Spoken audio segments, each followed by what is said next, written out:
life you truly want. Experience the Genna Effect.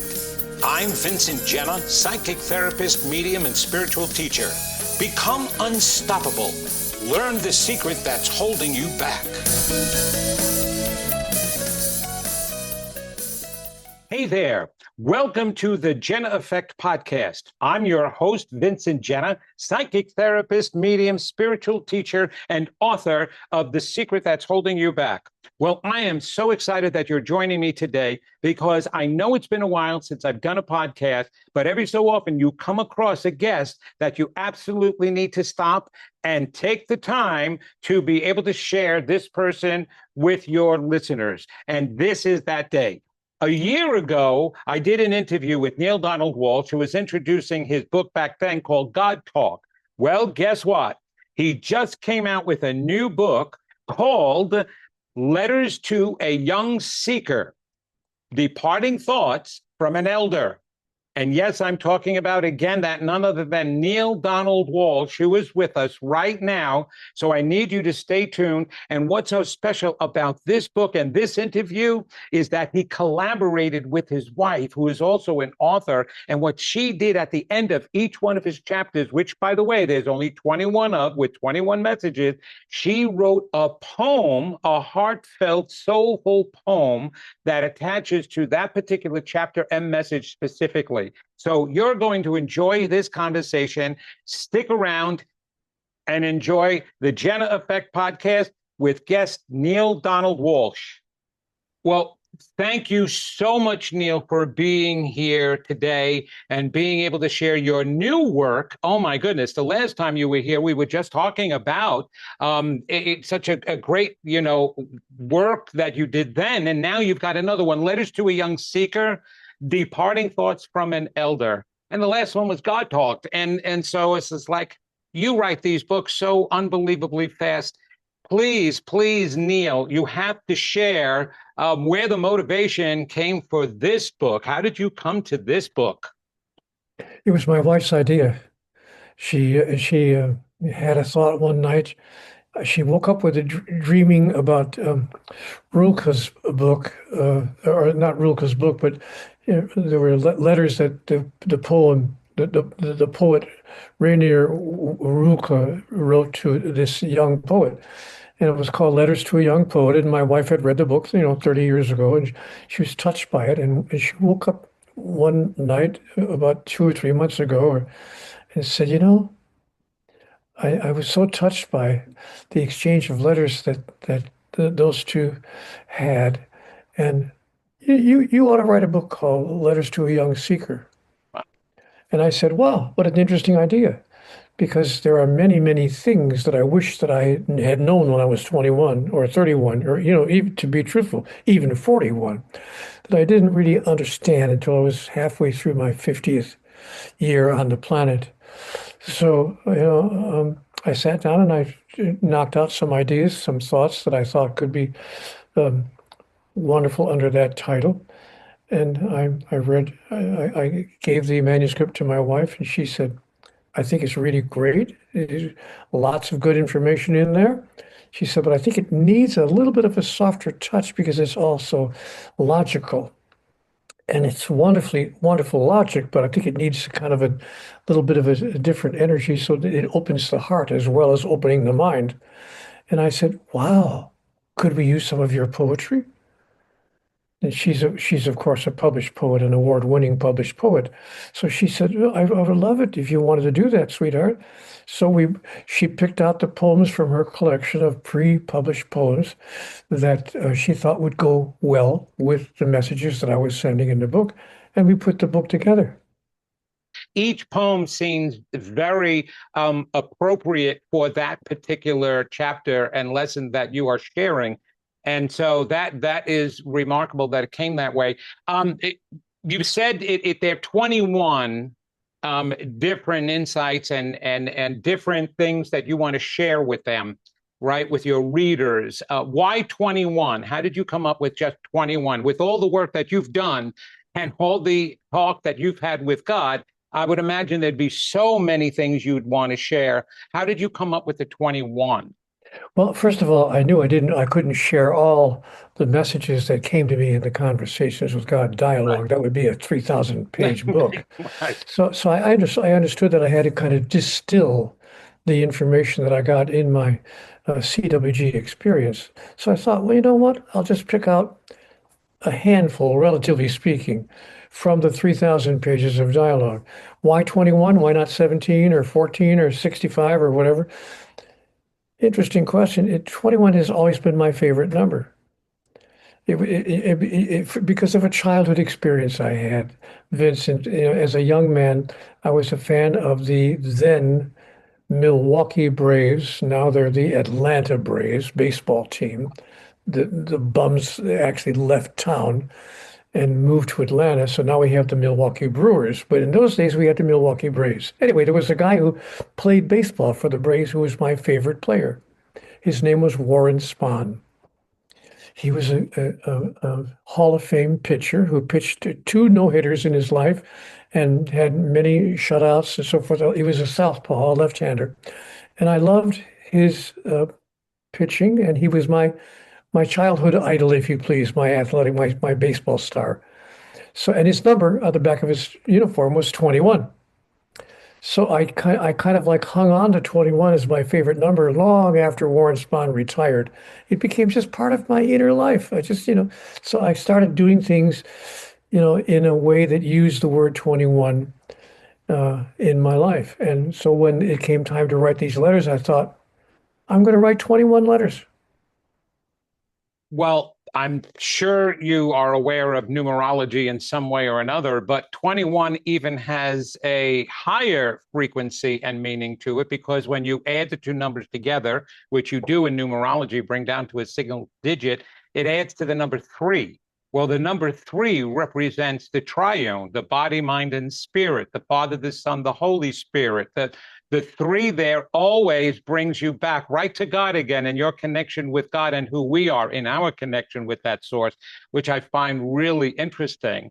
But speaking of God in that way, you specifically mention in your book that you didn't want it to be a religious kind of book and similar to maybe some of the other ones that you have written, which direct dialogue with God. Why was that? Why did you make that decision? Well, because I didn't want younger people, especially, to get turned off or pulled away from, the information, because I didn't want them to think it's another guy going on and on and on about God or religion, or that particular aspect of life. Not that there's anything wrong with that aspect of life, but just that, particularly the younger people today, may not be open to that particular vibration, if you please. So I wanted to assure them that no, this is not going to be a religious tract. This is not going to be a long spiritual discourse. This is going to be simply a series of, I want to say, messages, important messages about life that I wish that I had been given. Boy, do I wish someone had told me these things when I was in my 20s, 30s, or 40s. Why did I have to wait until the middle of my adult life, my 50th year, in order to understand some of these things? So I put them in the book for that reason. And that's the answer to your question. That's fabulous. Thank you for that. And you say younger audience, but it can the book be for an older generation as well, say in my generation or in between 40s and 50s, rather than just younger children and I mean younger folk and people who are going to read that? No, absolutely not. I don't want anyone over the age of 50 to even think of picking up the book. And if you're 60 or 70, don't even imagine. I want nothing to do with you older people. But wait a minute, wait a minute. Getting a Right, call here. right. Oh, it's okay for older people? All right, whatever. God says it's okay if you're 40 or 50 or 60 or 70 or 80 to read the book as long as you're young at heart and still willing to be open to ideas and suggestions about some tools that could really make life work. Well, being 70 and being in this field for 43 years and being a teacher of your material as well as other material in the spiritual realm, I have to tell you, there was a lot I learned from reading this book of yours.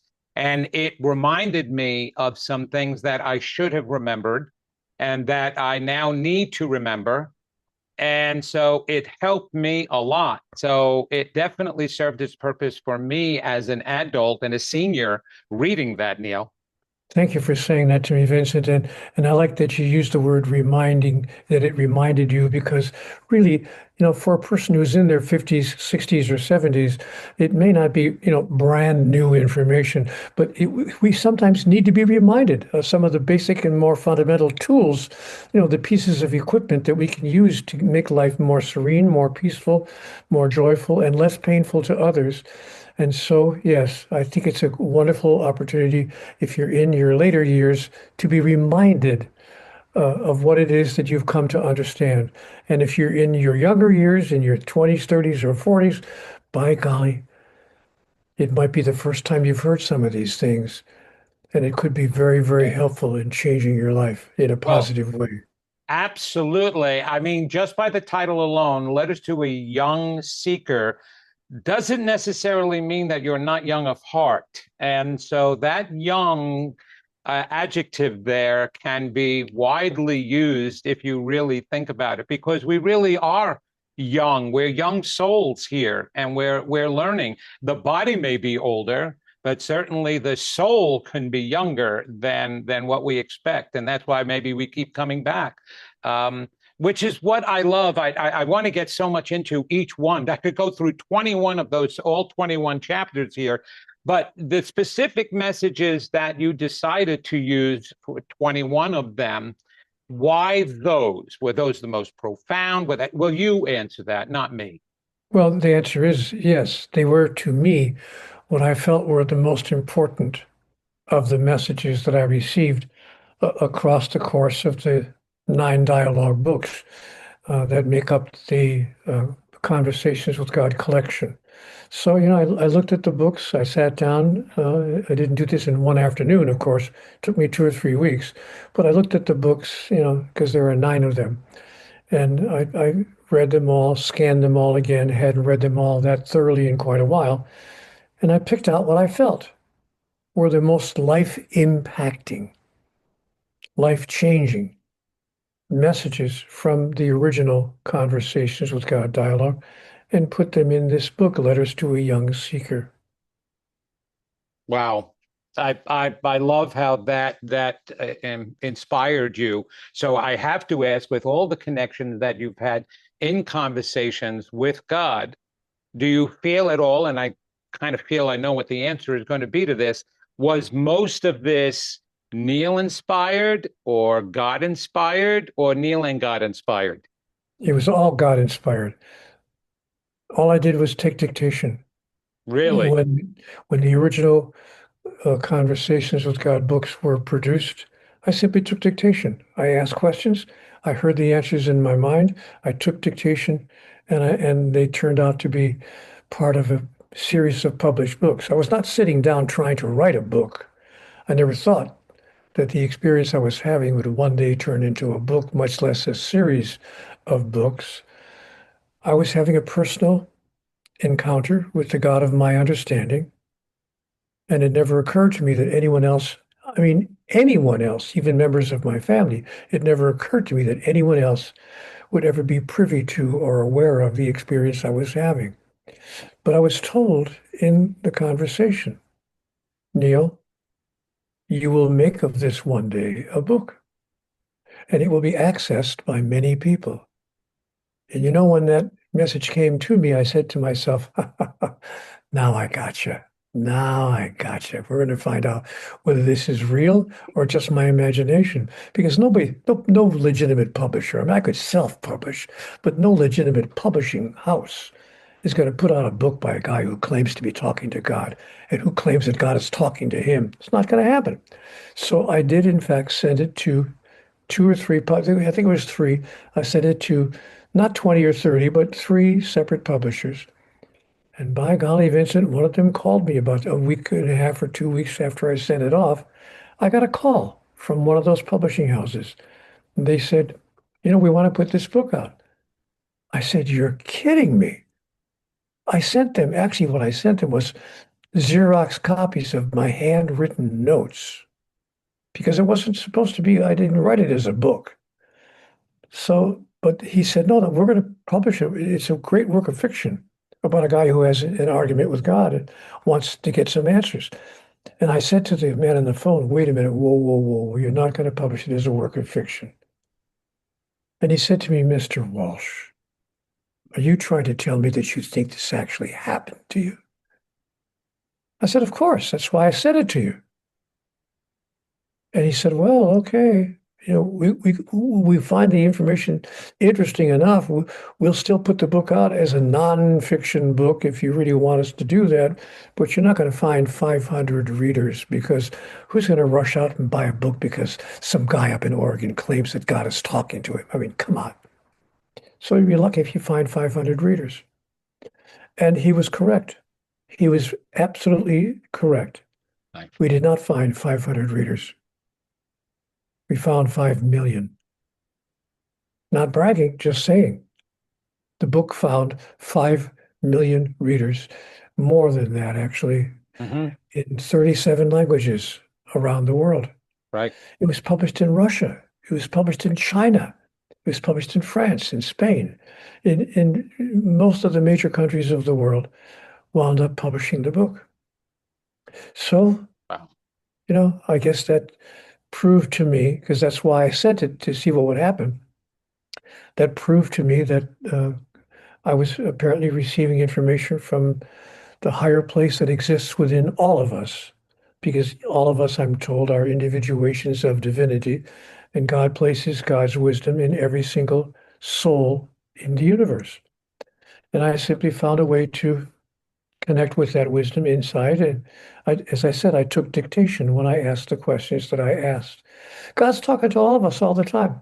My understanding is we're simply calling it something else.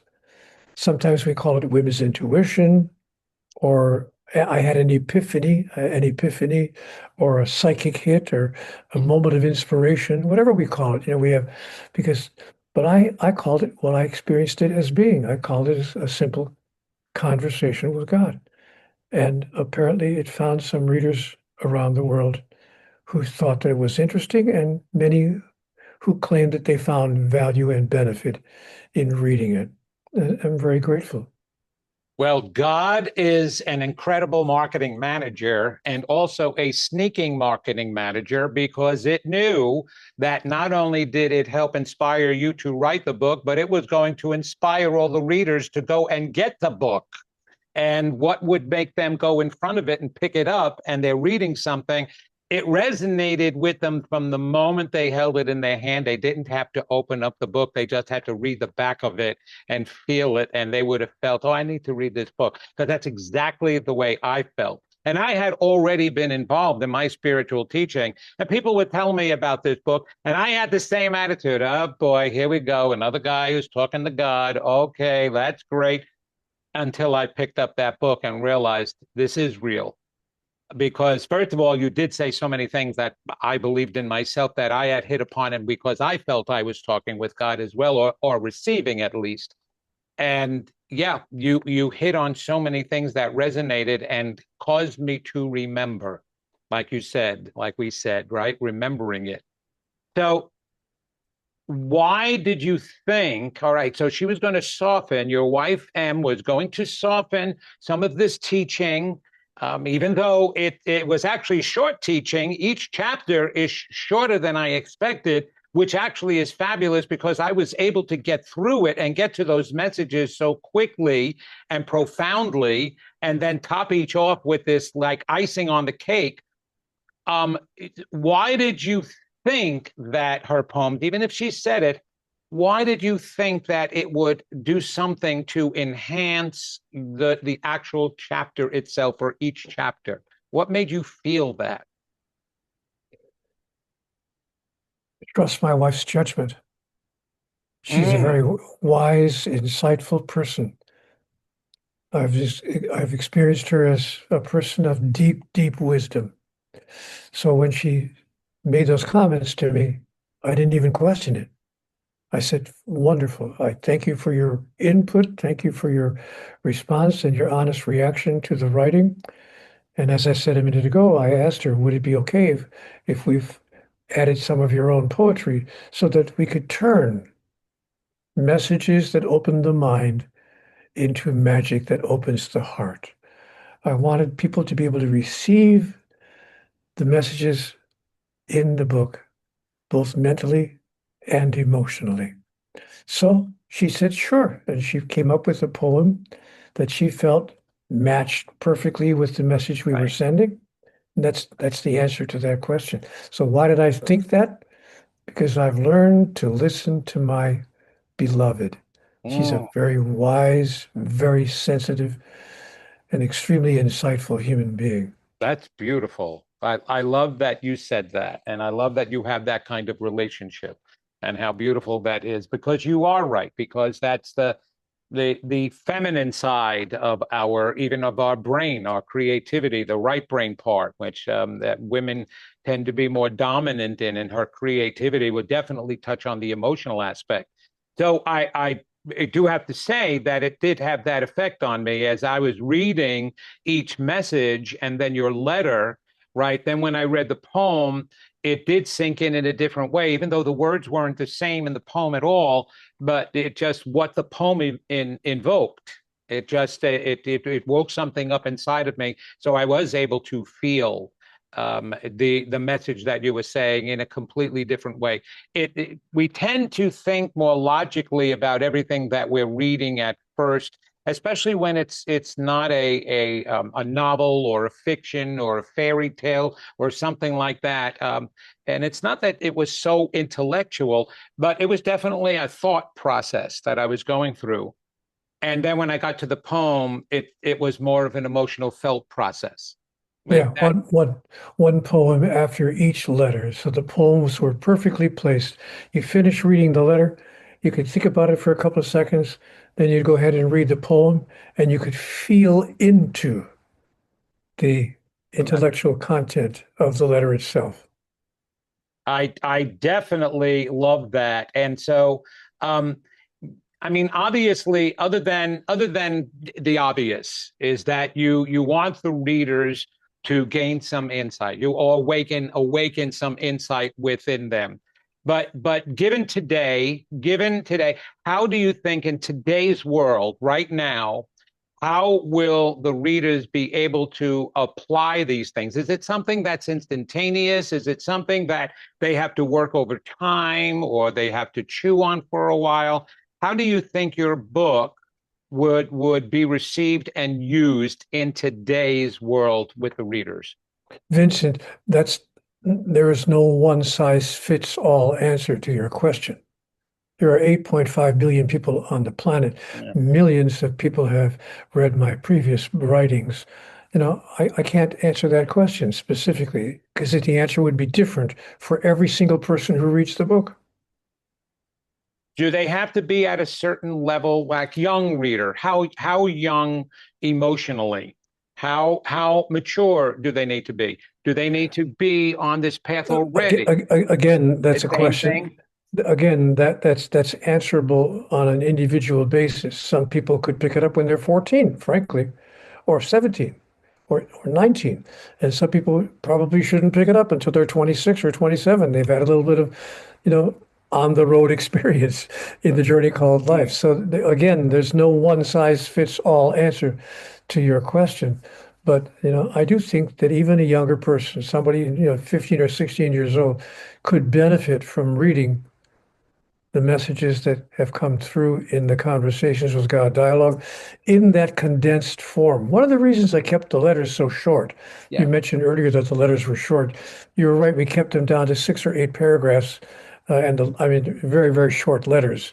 And I did that because I understand that today's young people, if they're so used to Twitter and other platforms on the internet that if you can't say it in 120 words, more or less, Right. if the message can't get to you in a couple hundred words, most people don't know how to have the patience anymore. So to read through or to plow through a long discourse. So I made sure we kept it very brief, very short, very to the point, but without missing the insight and the wisdom that the messages embodied. Okay. Speaking of the messages now, and we've talked a lot about the book itself, okay? Would you share some of those insights with our listeners now and how you came by them? Other than, I mean, we know that everything was through God, but why those particular messages that you're going to share are meaningful to you? Well, I can give you, three or four of them. The first message in the book of any real uh, impact is message number two. Um, and the second message was nothing has any meaning save the meaning we give it.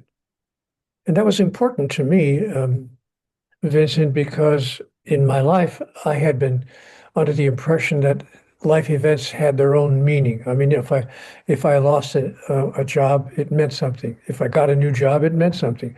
If I believed in God, it meant something. If I didn't believe in God, it meant something. If I had an argument with my girlfriend, it meant something. If I lost the argument, it meant something. I always, and the meaning that I thought it had was the meaning that I allowed my culture to tell me was what it's supposed to mean. For instance, as an example, when I was looking for a job, and I couldn't find one, for the first few months, my culture told me you're not trying hard enough, or you don't have the right credentials, or nobody wants what you have to offer. All these. It didn't mean any of that. Turned out it didn't mean any of that. It simply meant that the first 8 people I went to were fully staffed. They didn't need it. They didn't have any openings. It's as simple as that. So I realized, nothing has any meaning save the meaning I give it. I realized that because I was told that in my conversations with God. So I invite people to decide what certain events and circumstances actually mean by going into their own truth and what did it mean to them, and ignore what your culture or your family or your friends or your religion tells you that it's supposed to mean. It's an example of the kind of message that's contained in the book. I love that. Yeah, another message that's contained in the book is that the purpose of your life has little to do with what your mind thinks or what your body may desire. I like that one. Yes, I like that See, one. because and there again, there was a big. I wish somebody had told me that when I was 26 years old, because I was living my life from that place that I thought I needed to accomplish what my mind was thinking about and what my body desired.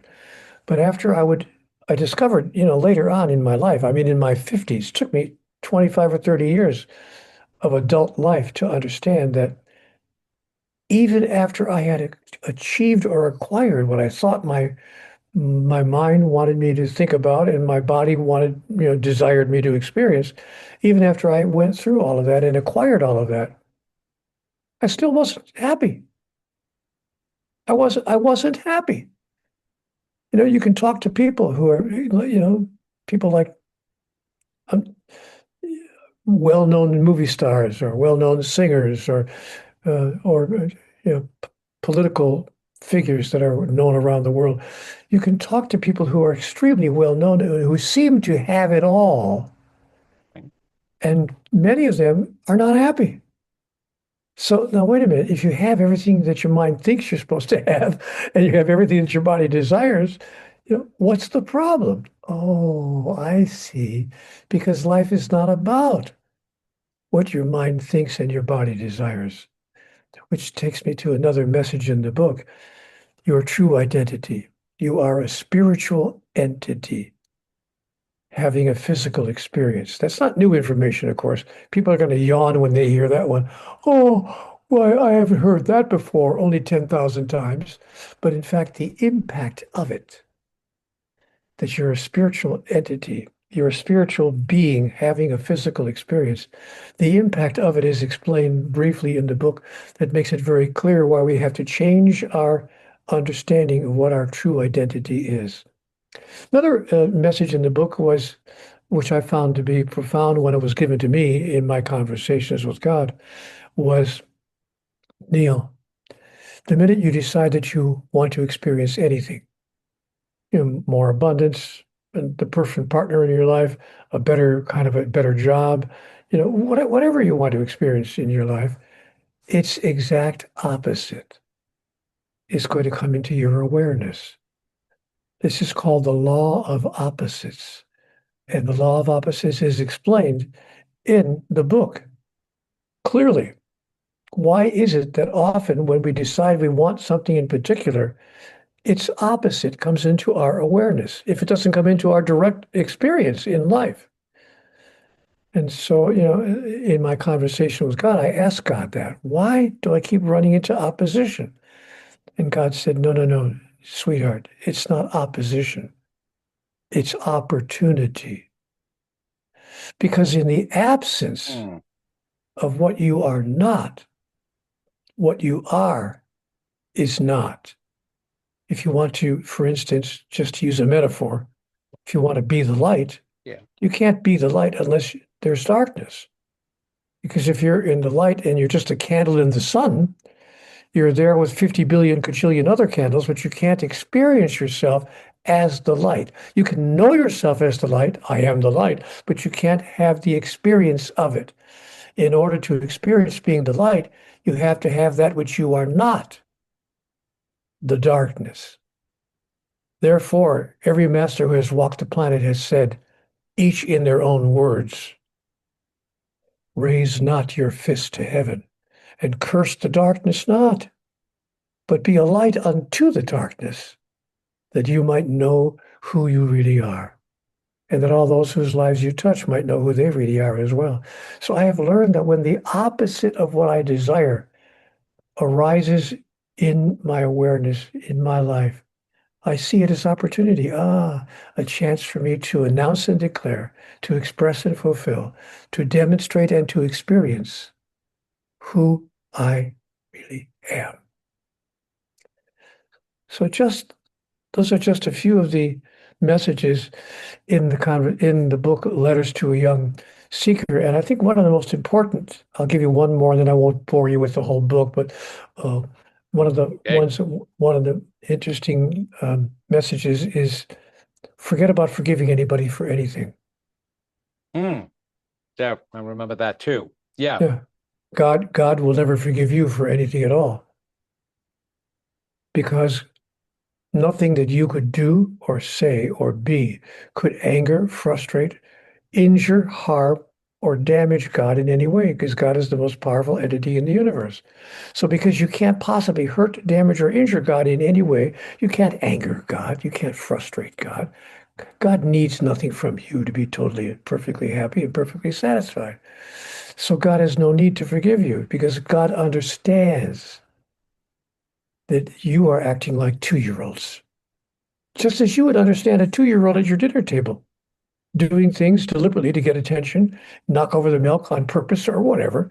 And you don't turn to the 2-year-old and say, it's so sweetheart, it's okay. Grandpa understands. Grandpa forgives you. No, you don't say Grandpa forgives you because Grandpa understands that forgiveness is not necessary. Right. Understanding replaces forgiveness in the mind of the master. And that's explained in the book. Yes. And it's a wonderful, wonderful message that I received in conversations with God. So that's what I tell people who come to me and say, you know what? I can't forgive them. I just can't forgive what they just said. Yeah. I can't forgive him. I can't. I'll never be able to forgive what he did to me or what. And then I say to them, can you understand why they would have done such a thing? And the person almost always will say, oh, yeah, I can understand. He was raised that way, or this happened to him, or he's angry about that, or whatever. And I say, well, if you can understand it, that doesn't mean that you condone it. It doesn't mean that you approve of it. It doesn't mean that you wish it would continue and be repeated again, but it does mean that you understand how it could have happened. By the way, use that same clarity on yourself. When you look at the things you've done in your life that you now realize, what was I thinking? When you've actually hurt other people with the words you've spoken. And all of us have done that inadvertently, and some of us have done it on purpose. But as you look back on your life, you realize, wait a minute, I don't have to forgive myself for doing that. I merely need to understand how and why I would do such a thing. Because understanding opens the door to a commitment to never repeat the behavior again. Absolutely. And I could be wrong yeah, about all of this, no, that Vincent. doesn't matter. Well, I want the listeners, Neale, to know this is I believe is really important for all of us. It's so much of what you've said, I'm going to admit that I have used, giving you credit, though, and shared with other people down the line. And I want readers to know that it's okay to be taking these books and taking these messages and using them and sharing them, because the greatest thing that we want as authors and teachers, and I'm sure you'll agree to this, is to be shared. It means that you got something profound out of it. And now you want to share that, which is a natural thing as humans and spirits and souls that we want to be able to do, is to now share it with our brother and sister out there so that they can gain something from it too. And it's okay to use these words, because in actuality, when you pick it up and you are reading it and it does something for you and you want to share it with somebody else, that means it's resonating. It is waking up what's inside of you. It's not because it gave you something new. It's because it reminded you of what you already had, like you said. And so it's okay then to use that, because the same words that you just read that were resonated with you are in everybody else that you want to share this with. So I tell people, use my book, copy anything from it. I don't care. I'm not worried about copyright laws or anything like that. I'm like, use the words and say, oh, yes, it's great if you can say that I said it, but it doesn't matter, but because it's in you already. And it's wonderful that a book like this with these messages can be a book that can be shared. This is not just a personal journey. It's a personal journey that leads into a group journey. Would you agree with that? Did I say anything that was off from that, Neale? Or what would you add to that? I would not agree with a word you said. I don't Oh, want anyone to ever share anything that I've written. And if you share one word of what I've written, I will come to you with my attorneys, and you are going to be in bigger trouble than you could possibly imagine. let me If you tell even you. do, wait a minute, getting There you another go, call. another call. Yeah. Oh, okay, whatever. Mm. God says it's okay to share whatever you want to share, and to take my books and read them out loud or even claim that they are your own ideas. I don't care. Right. But if you keep on asking me questions to which the answers are obvious, I'll use humor to point out how obvious the true answer really is. And I want them to be obvious to the listener, to everybody out there, You're because having no problem. yeah, because there are some people that don't like that they hoard it to themselves. It's like they feel that, oh, I got this new information here, so I'm the wise one now, and I'm going to keep this for myself, and maybe I'll speak it and stuff, but I'm not really doing it to share and change everybody, just to let you know how much I know. There are those that do have that. So I love the humor that adds to it. Um, I want to go back to one of the messages that you did say and the profound meaning that it had on me. And it was the one, and I believe it was number 6. I don't have it right in front of me. I don't want to keep looking back and forth with that. It was about that the negative, what you think that is negative that happens to you, is to show you something more positive as well. Am I right? Was it number 6 that had The law of opposites, the yes. law of opposites? Right, right, right. The law of opposites that you talked about, right? There's always the law of opposites in there. Okay. When I was reading that, I realized that, I had this, and I shared this before with you, this neuromuscular disease that came upon me that keeps me from doing a lot of work. And I felt bad because I couldn't do a lot of work and with this disease. And it made me realize the amount of work I did do before, that I didn't think at that time, before the disease, I didn't think I was doing enough. After the disease, I saw I was doing a lot and enough. And if everybody just takes an opportunity to look at that, everybody just takes an opportunity to see the circumstances that are going on in your life that you deem negative, that you deem is opposite of what you wanted, really truly look then at the opposite of that, you'll find that somewhere along the line, you were happy, you did have love, you were stable, you did make higher choices and good choices for yourself. So that really meant a lot to me then when I read that, which was interesting, you know. So thank you for that, and I think your readers will truly get a lot out of it if they approach it in the way that you're saying to approach it, you know. Not only do we come to an awareness that there were times in our life when we did have enough and we did have what we wanted and we did experience what we chose to experience, that in fact we often come to an awareness that we are having what we want to have and experiencing what we want to experience right now. That it's not even only part of our past, that it's part of our present moment. And that the opposite of what we choose to experience showing up in our life causes us to realize how much of what we do wish to experience we now have. It brought a level of awareness to me. Oh, there's more going on here than meets the eye. I see that I have right now in this moment, not just in my past, but I have right now in this moment. What I was thinking that I didn't do enough of or have enough of at some point in my life. The law of opposites has shown me that. And that's Hmm. been my experience in my life. So this may not be such an obvious question, but given that you've been doing this work for a long time, I mean, longer than me for sure, and it's been so profound, and you've come out with 40 profound books that were very meaningful.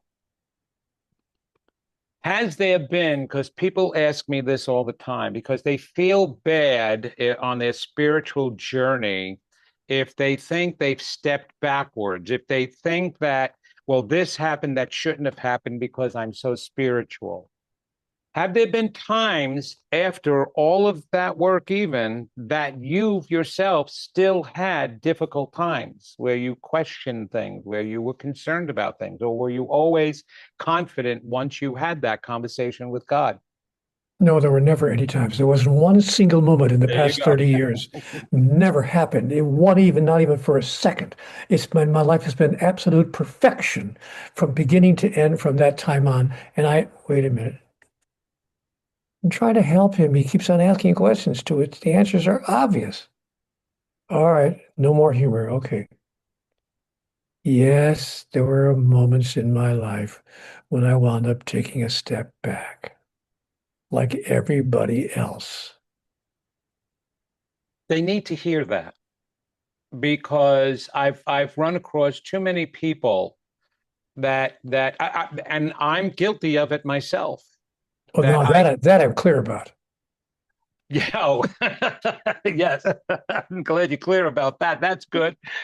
Yeah, it's that I question. I said, why? You know, I've come a long way. I've done these things, and yet, but what I did find in that, even when I've taken a step backwards, it was never such a backward step.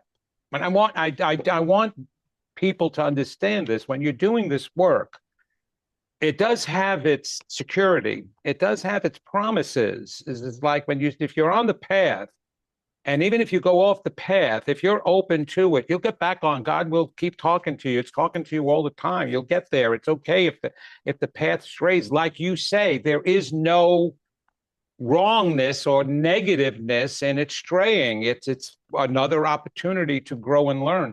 But some of us a little bit more obstinate. Look, I come from New York. I'm Italian. I'm going to be more obstinate. It takes me a lot longer. And actually, that's why God told me I had to be a teacher. It's because I was a terrible student in a past life. So, yeah, some of us just feel at times that we should be further along than we are. And we have to keep reminding ourselves. And when I read your book and when I read I find myself definitely falling in the young seeker still, which is in me, and getting some more answers again and getting back on track again. I want to say, Vincent, to be serious, and thank you for being so so good-hearted, by the way, so good-natured to accept my humor. But I Absolutely. wanted to say that I don't feel that I should be further along than I am, but I often feel that I would like to be. And there's a difference. God said to me, Neale, never should on yourself. So I've learned not to use the word should, but I do have moments when I experience that I would like to be further along on the path of my own evolution than I see myself being, especially in those moments when I've forgotten myself momentarily, you know, and allowed myself to demonstrate a behavior that's not reflective of my intention or my identity. I want to make sure, to the degree that I can, that everything that I think, say, and do is an accurate reflection of my identity and my intention. That's beautiful.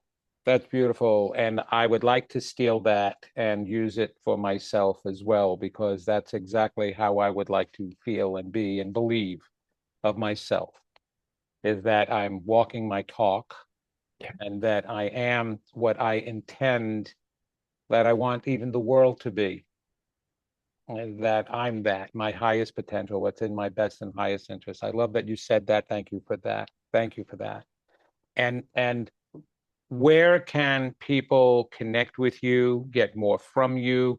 I know you have this work that you do, this online community where you're communicating with people. Please share that now. I mean, I'll Well, be putting it up. my website, it's really quite simple. You just go to neildonaldwalsh.com. And they can connect with you there. Do you still doing the conversations with God communication back and forth with in the group as well with people? Yes, we have a program, we have a platform called Ask Neale, where people can ask me any question they want to ask me, and I provide them the answer that feels appropriate for me to offer. As well, my Facebook page has over 850,000 followers, not bragging, just saying. So anybody who wants to go on my Facebook page can find me there and also ask me any question they want to ask, and I'll do the best I can to reply.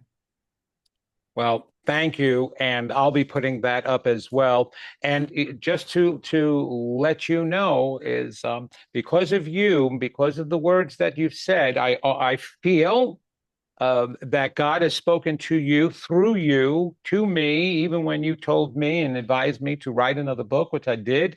I feel that I've gotten direct messages from God through you that way, and I don't know how that makes you feel, but I just need you to know and need your listeners to know at this point in my life, I feel that you're a conduit.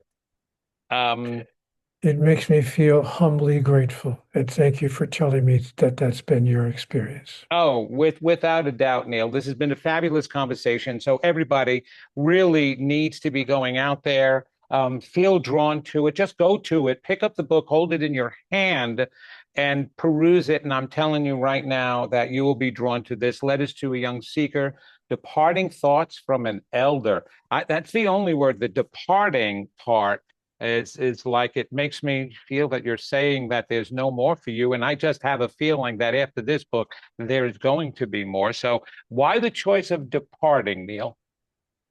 Because as an elder, I'm departing. I won't be here for another 25 years, another 30 years, another 50 years. I may not even be here for another 10 years. So clearly, I'm a departing elder. I'm departing in the sense of being, if you please, on my way out. I'm not out.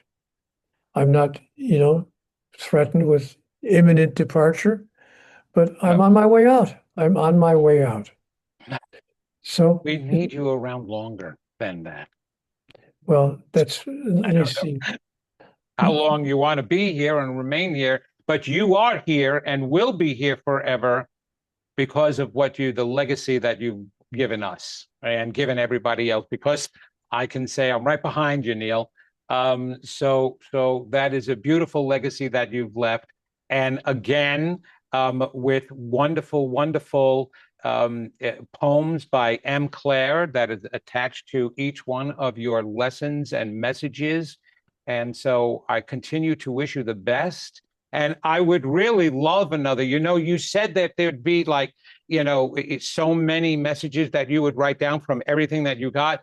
That would be one journey, just a book, maybe your next one, I don't know, of just listing those lines, because when the messages aren't that long, and just message one right after another, the deep wisdom, the deep thoughts, the God thoughts, whatever, just so that we could, I just love hearing all the messages. And so, yes, I can go back and read the books again, but I would take that book with me and I would carry it wherever I went just to peruse it every time I wanted to get one of those wise messages that you received.